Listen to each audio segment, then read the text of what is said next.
ದಕ್ಷಿಣ ವಿಯೆಟ್ನಾಂನ ಫು ಕ್ವಾಕ್ ದ್ವೀಪದ ಬಳಿ 32 ಭಾರತೀಯ ಪ್ರವಾಸಿಗರು ಮತ್ತು 4 ಸಿಬ್ಬಂದಿಯನ್ನು ಹೊತ್ತೊಯ್ಯುತ್ತಿದ್ದ ಸ್ಪೀಡ್ ಬೋಟ್ ಮಗುಚಿ ಬಿದ್ದಿದ್ದು 15 ಭಾರತೀಯ ಪ್ರವಾಸಿಗರು ಸಾವನ್ನಪ್ಪಿದ್ದಾರೆ.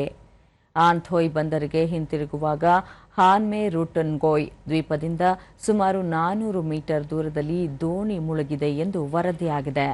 ದುರ್ಘಟನೆಗೀಡಾದ ದೋಣಿಯಲ್ಲಿದ್ದ 21 ಜನರನ್ನು ರಕ್ಷಿಸಲಾಗಿದೆ.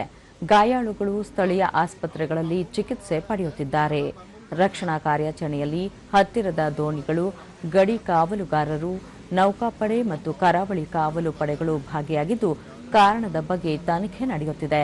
ಮೃತರ ಕುಟುಂಬಗಳು ಮತ್ತು ಸಂಬಂಧಿಗಳಿಗೆ ಮಾಹಿತಿ ನೀಡಲು ವಿಯೆಟ್ನಾಂನಲ್ಲಿರುವ ಭಾರತೀಯ ರಾಯಭಾರ ಕಚೇರಿ ವಿಯೆಟ್ನಾಂ ಅಧಿಕಾರಿಗಳೊಂದಿಗೆ ನಿಕಟವಾಗಿ ಕಾರ್ಯನಿರ್ವಹಿಸುತ್ತಿದೆ.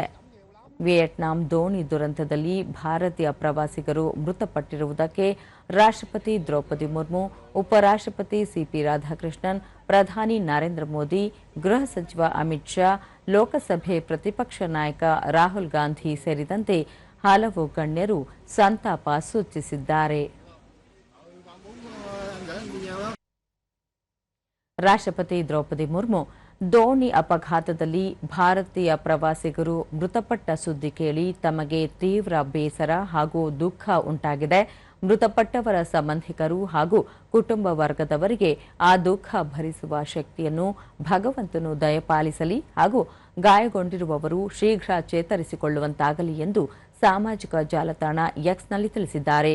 ಪ್ರಧಾನಿ ನರೇಂದ್ರ ಮೋದಿ ಸಾಮಾಜಿಕ ಜಾಲತಾಣ ಎಕ್ಸ್ನಲ್ಲಿ ವಿಯೆಟ್ನಾಂನ ಫೋಕಾಕ್ ಬಳಿ ಭಾರತೀಯ ಪ್ರವಾಸಿಗರು ಪ್ರಯಾಣಿಸುತ್ತಿದ್ದ ದೋಣಿ ಅಪಘಾತಕ್ಕೀಡಾದ ದುರದೃಷ್ಟಕರ ಸುದ್ದಿ ತೀವ್ರ ಆಘಾತ ಮತ್ತು ಬೇಸರವಾಗಿದೆ.